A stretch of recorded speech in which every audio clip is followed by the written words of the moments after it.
I'd like to start the meeting off with setting an intention. So if you care to join me in prayer or share your energy or set an intention for yourself, that's perfectly fine. Creator of the universe, source of all life, we thank you for this day of life, for the opportunity to share our energy physically with those in our company, and to express ourselves in this human existence and be grateful for all it is that we have. We thank you for this fellowship, and we celebrate this day. Amen. Amen. So our lesson this morning was intended to be a little bit longer, and we're going to shorten it up, really shorten it up. And we're going to talk a little bit about inspired work. So how many of you, and you can just raise your hand, nobody can see you but me, so, and each other. How many of you believe the Bible is inspired?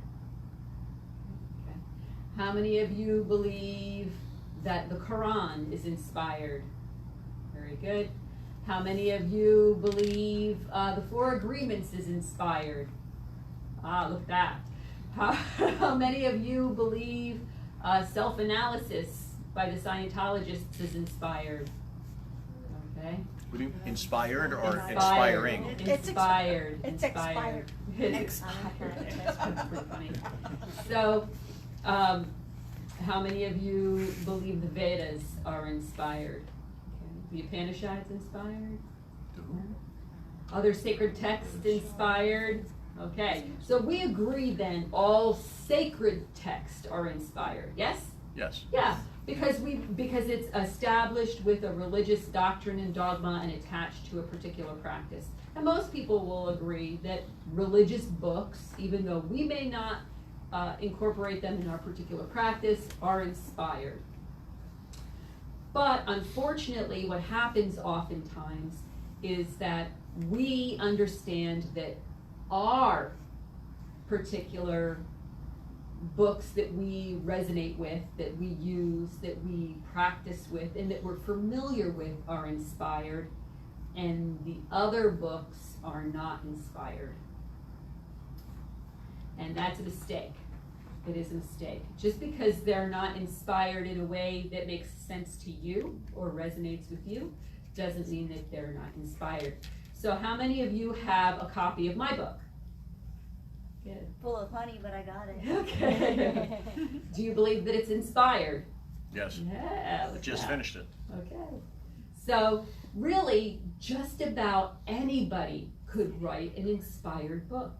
Inspired by what? Inspired by a number of things. But ultimately inspired by spirit. Let me explain this idea. So if I'm sitting by myself, say in the woods somewhere on a rock, and I'm meditating, and then suddenly I just feel compelled to write something down that is moving me in an emotional way. Maybe a poem, or a haiku, or just a couple of words. And I wonder to myself, wow, where did that come from? That was really cool. Is that inspired? Yes, that's inspired. That's exactly what inspired means, right? Now, there is a difference between a book that is inspired and a sacred text. Sacred text, as I said, is something that's used in a particular religious ideology for study, for examination, and for implementation in that particular understanding, ritual, or practice. So one of the things, the reason that I bring this up, and I know that most of you know this information already, is that a couple of weeks ago I had somebody say to me, why are one of the new representatives being sworn in on the Quran?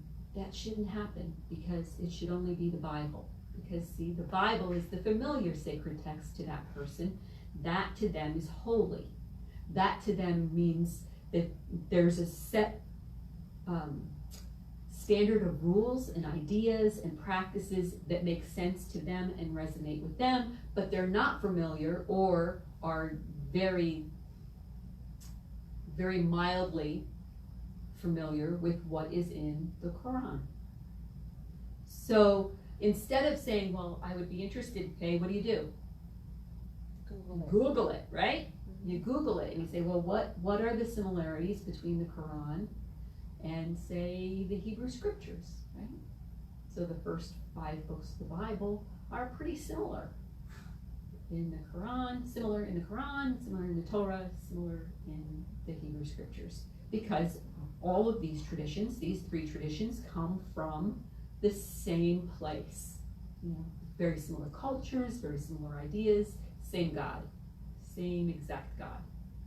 So it would make sense to do that, but unfortunately, most of us are a little bit lazy. And it's easy because we're programmed. We're programmed to believe that certain things that we're familiar with, that resonate with us, that we're comfortable with, are what we believe. But what other people believe, we're not so comfortable with that because we don't know it. We're not sure about it. So ideally, what we should be doing is asking questions and educating ourselves. The world is shrinking very fast. And we're going to run into more people with more varying ideas and more varying beliefs than we ever have before. We should be trying to find commonality in those beliefs because, believe it or not, as a doctor of theology, just about every religious belief and practice that I have studied is the same. I know you don't want to hear that. A lot of people like to believe mine is better than theirs. Those people, they don't believe what I believe. It's different, and it's not good. Well, no, it's not good for you, but it's good for them. And everybody is where they are because that's where they need to be. That's what they need to learn. That's what's resonating with them culturally, intellectually, emotionally, and spiritually. So God reveals himself to all of mankind within the confines of those ideas, those cultures, those communities, and those rituals that we practice. Something that's familiar. Let me give you an example. Jesus was really, really good at this. You know, we're all familiar with Jesus, right? Because we're all come from pretty much a Christian background. So Jesus would tell stories and explain ideas through parables. The parables that he used were always related to the people that he was speaking to. So if he was talking to fishermen, what did he talk about? Fish. If he was talking to farmers, what did he talk about? Crops. That's right. Simple. Simple. Why? Because it's relatable. It's understandable. We can grasp these concepts very easily. So the sacred texts that we're looking at, inspired books that we're looking at, understanding what inspiration is really a fundamental part of metaphysical spirituality. Because we embrace the idea that all of these paths evolve to a same place. Some evolve faster, like us. We evolved really fast and have changed a lot in a very short period of time. Our ideas have changed, our rituals have changed. But there are other religious beliefs that have millions and millions of followers. They're going to evolve, and those changes are going to be slower. It's hard to change. We embrace change. It's part of our ideology. We know it's inevitable. We change, we adapt, and we grow. It's part of our belief structure. It is not part of everybody's belief structure. So we have to honor those things and respect those things, and it's really essential that we do that and not have preconceived ideas affect the way that we relate to people and the way that we understand the world around us. What it will do is it will close us off if we do that. Our experiences will shrink, our evolution will digress instead of increase. So that is my very, very short lesson on inspired works. Look for an inspired book, be inspired, share those things, write stuff down, and when you're feeling that need to express yourself spiritually on paper, please do and share it with us. Bob is a beautiful example of that. He is incredibly talented and channels amazing work with us. Oftentimes he comes up here and shares a poem with us and we're just blown away because it's so different and deeper and more intense than his persona. So why is that? Because it's inspired, right? There's something working through him that's divine and holy, and we honor that. We honor that in each other, and we honor that in all people. And I leave that with you, that's a blessing. So the other thing that we're doing today, and there's few of us here, but it's essential that we do this because we are a community. And we are a small community. You know, on a regular basis, there's somewhere between 20 to 30 of us here. On a big night, 30. You know, on a small night, 10. So we want to share our feelings and celebrate our friend who has passed this week. So Michael, let me tell you a little bit about Michael, my friend Michael, my brother. Oftentimes people confuse the two of us in our relationship with each other, and I've had people say, "Is that your brother?" Because you guys don't look alike. It's because he's not my brother. He's not my blood brother. But for those that didn't know, my father was not my father either. So those things don't matter very much in the relationship of intimate love and concern for each other in a family group. So my father adopted me when I was 8 years old, and I took his name. And that's why I'm Suzanne Daniele-George and not Suzanne George. Michael Todd had a lot of problems as a young man, as a teenager, like so many of us do, me included. And he happened to meet my dad. My dad became his mentor and his father and his teacher. He moved in with my dad and my dad's wife at that time. He helped him to overcome some very serious problems. Primarily, those problems were related to, and if you met Michael and spent any kind of time with Michael, his energy. So, you know, Michael was an intense guy. His energy was like a hurricane. Anybody who's ever had him sit in a healing chair knows you better be grounded before you put your hands on him.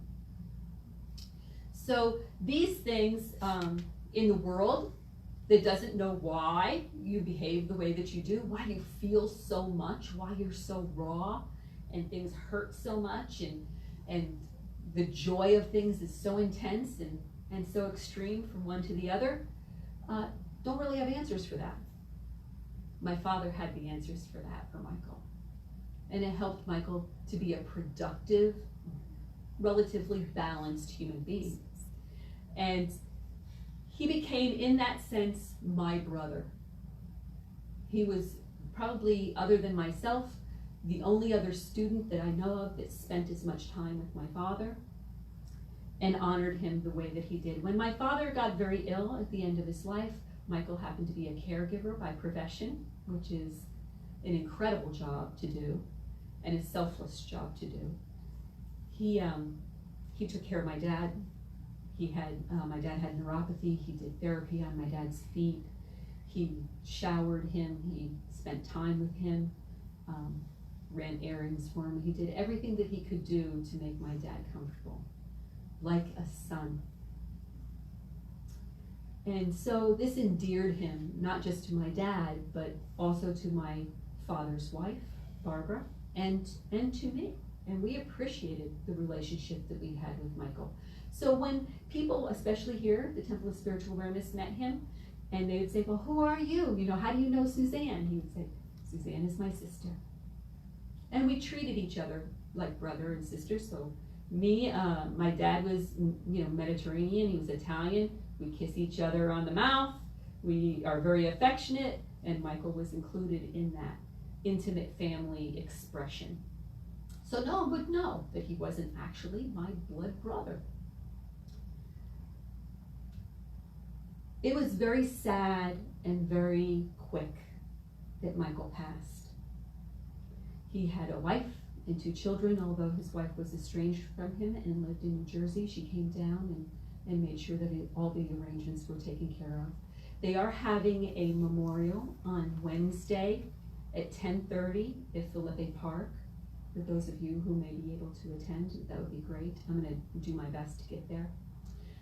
And I don't know what else I can say about Michael, except that he was generous to me. He called me incessantly, sometimes so much so that my number must have been the first one on the phone because he butt dialed me all the time. Left me 20-minute messages that were just him moving around doing something. That's the kind of guy he was. He was an avid reader. He had a voracious appetite for knowledge, spiritual knowledge especially. A practitioner of magic, and a practicer of metaphysical ideology for many, many years. He studied first science of mind, actually here, many, many years ago in this building. So, I mean, there's so much I could say about him. I don't want to go on and on and on, except to say that I will miss him greatly. And I know that he'll be around. I've already had, psychics in the area texting me little messages. So, as you know, I don't speak to the dead. So, it's quite often that other people will tell me, so-and-so said to tell you, since you won't listen, that, this is going on or that's going on and this is how they feel. So I've already been deeply comforted by the community, by the spiritualist community that's reached out to me and shared their messages from Michael with me, and know that he's at peace and content and in a place where he should be. So with that said, what I'd like to do is offer this community, this congregation, the chance to share any memories or thoughts that they have about our friend Michael Todd. Anybody? Yes, sure, Joy. Please introduce yourself.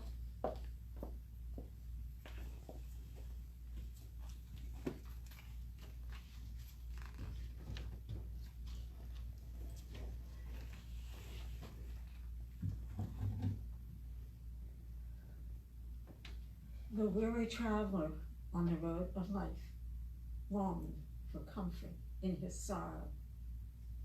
As he stilled his heart and prayed for deliverance from his pain, somewhere in the distant breeze, the roar of the ocean, the words came. Death is only the continuation of life, for the heart of man endures forever.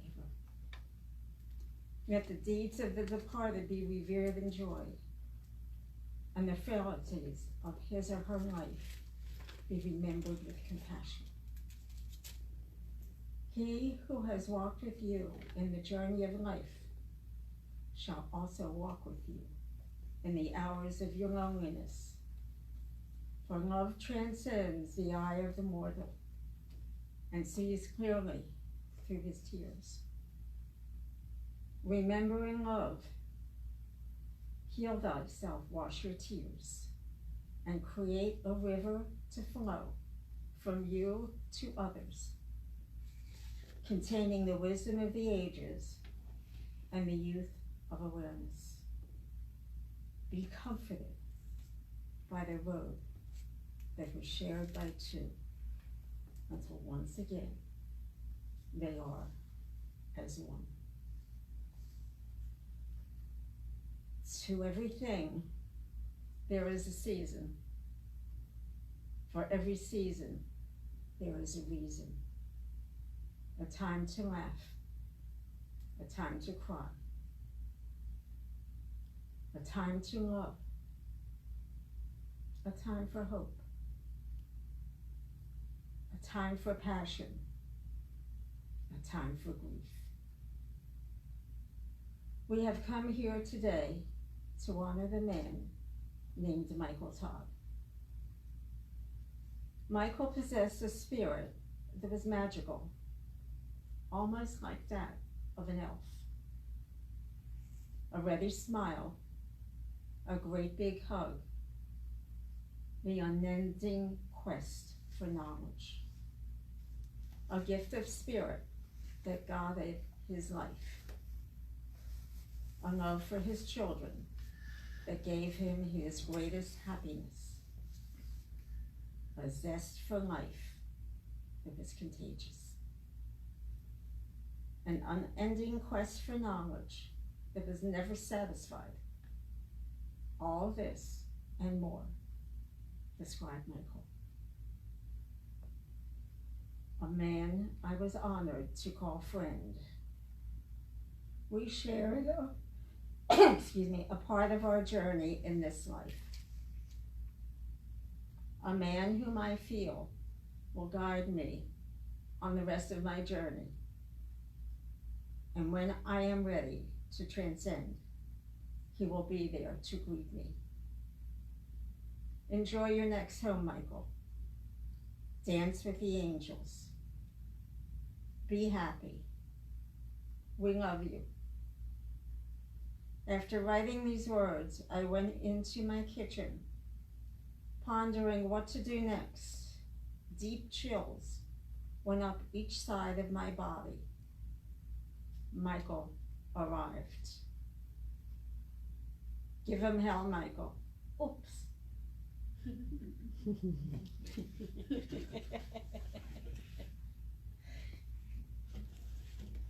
That was beautiful. Thank you. You're welcome. I'll sit down here. I remember Michael Todd sitting in the audience at one of the services, and I heard this boisterous laugh. It was deep down, gut, just a belly laugh, and he was so big in life. I mean, it made you turn around and look, who's that loud person? Who is that? You know, and he always had a smile, always had a kind word to say. His messages that he gave were absolutely spot on. He was right there with spirit, and he spoke from his heart. He was a genuine person. And he was one of those people that I liked hanging out with, and he gave the best hugs. And then those soft kisses on the mouth. I mean, I remember that family hugs and kisses. It was just beautiful. And I'm gonna miss you, Michael Todd. I'm gonna miss you a lot. Rest in peace, my friend, because I know that you are. Thank you.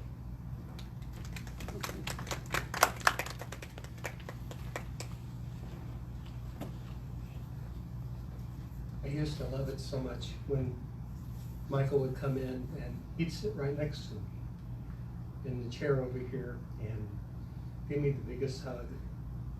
And we would sit down together and watch service together, and we would talk and just have fun. And then he would rub his hands together and say, "You think I ought to give a message today?" I said, "Yeah, go for it."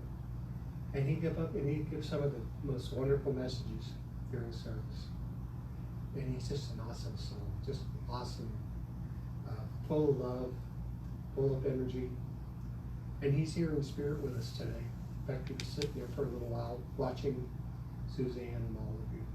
And he's with us today. And he's happy. And he loves all of you. So, rest in peace, Michael. We know you're with us today. God bless.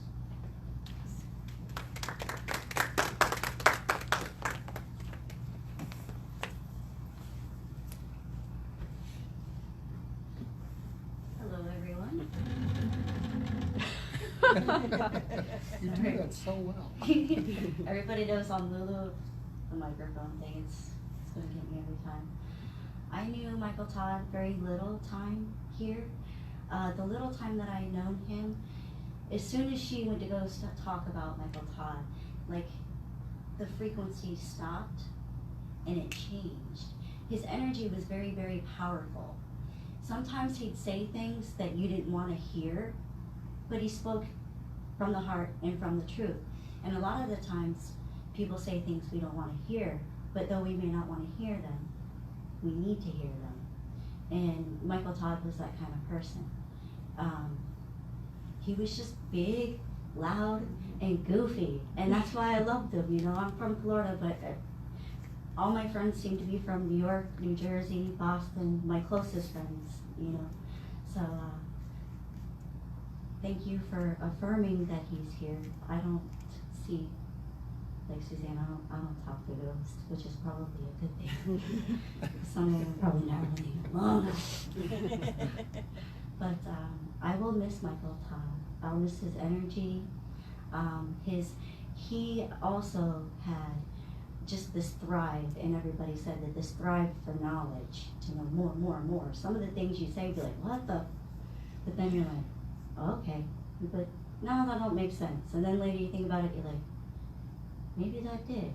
But you know, even though we love to learn things, some of the things that we learn may not always be right, but he had that thirst for knowledge, and I'm gonna miss that too as well. So bless you, Michael Todd. Thank you for being in our presence, both in physical and spiritual. Rest in peace.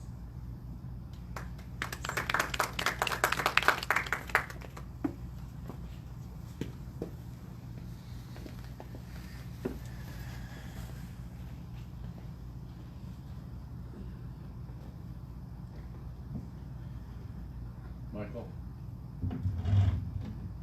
when you were here and you walked in, we could see the energy pouring out of you, like your aura. You always lit the room up. You always made us happy, full of spirit. You will definitely be a positive impact to me and to the people around you. And I'm just lucky and blessed to have known you. Thank you, and rest in peace.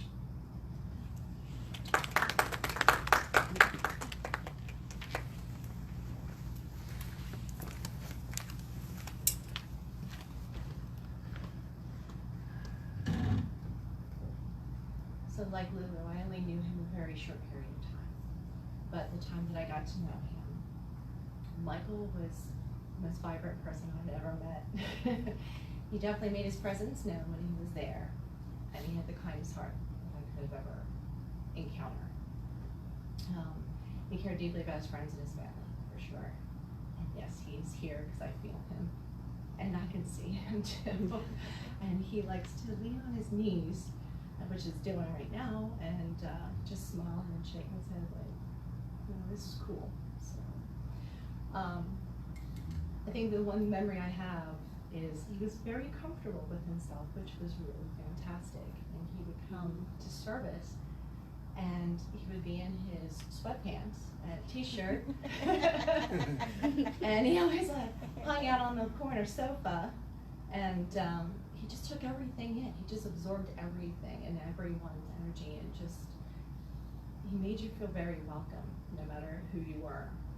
And I know that the first time that Tommy and I got there, he came up right to us and started to introduce himself, and then gave Tommy a message. And then we got to talk about crab cakes, because he was also in Maryland as well for a short period of time, but enough that he remembered the seafood, and I remember that was like one of our big conversations that we used to have.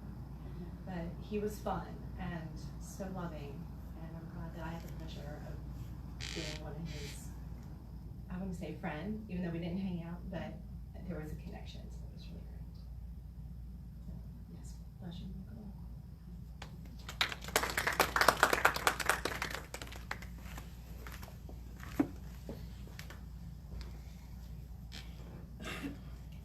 So often what happens is we lose somebody in our life, and hopefully, like in all things, there's a lesson there for us, right?